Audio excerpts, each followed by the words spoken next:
প্রজন্মগত সমস্যা, যেটা না না কোনো সমস্যা বলিনি, কিন্তু আমার একটা প্রশ্ন আপনার কাছে রয়েছে। না না সমস্যা বলিনি, আপনি বলছেন যে একটা সমস্যা বলিনি, আপনি যেভাবে ভাবেন 70 বছরের একজন মানুষ এইভাবে ভাবে না। হ্যাঁ ঠিক, আপনার হাতে যে ফোনটা আছে আজ থেকে 40 বছর আগে এই ফোনটা ছিল না। আমার প্রশ্ন হচ্ছে যে বা যারা এই পোস্টারগুলো লিখেছে কম বয়সী হলেও তারা তো যাদবপুর বিশ্ববিদ্যালয়ের ছাত্র, সেটা অন্য কোনো বিশ্ববিদ্যালয়ে কেন ঘটে না? যাদবপুর বিশ্ববিদ্যালয়ে কেন আজাদ কাশ্মীর পোস্টারটা লেখা হলো? আবার আপনি একটু আগে এক প্রশ্ন করেছেন, আপনি আর বাংলা, ওই কারণের জন্য এটা বলা হচ্ছে, বুঝেছেন?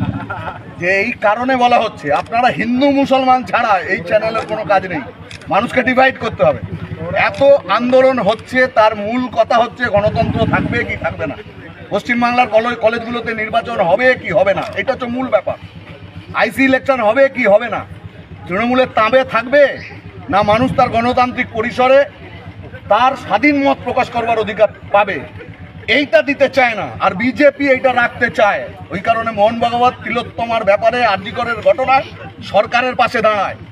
এই কারণে অভিষেক বন্দ্যোপাধ্যায় জনৈক হয়, তার বাবার নামও থাকে না, ঠিকানাও থাকে না, ওটা আমন্ত্রণ পত্র বিজেপিতে আসো। এই কারণে এক গাদা মামলা কোনোদিন নিষ্পত্তি হবে না। সিবিআই জুজু দেখাবে ইলেকশন এলে ভোটটাকে ভাগ করবার জন্য, আর মিডিয়া দিয়ে মানুষকে বোঝানো হবে দেখো ভয়ঙ্কর লড়াই তৃণমূল আর বিজেপি।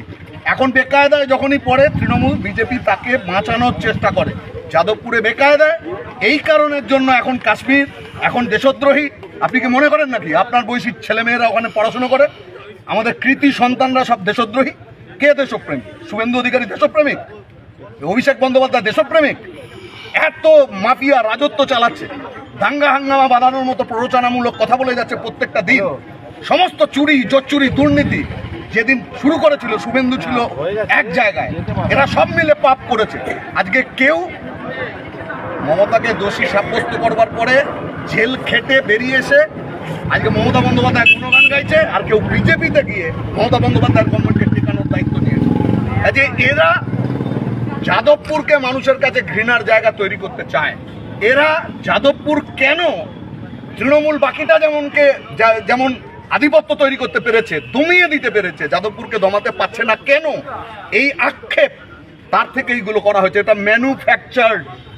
ওখানে যে বিভাজনের সুর তোলা হচ্ছে, চেষ্টা করা হচ্ছে, দেশদ্রোহিতার তকমা দেওয়ার চেষ্টা করা হচ্ছে, এগুলো শাসক দুই দলকে সাহায্য করবার মতো আমার ধারণায় এটাও হয়তো কোনোভাবে তৈরি করা হয়েছে যাতে যাদবপুরের মূল আন্দোলন থেকে মানুষের দৃষ্টি ঘুরিয়ে দেওয়া যায়।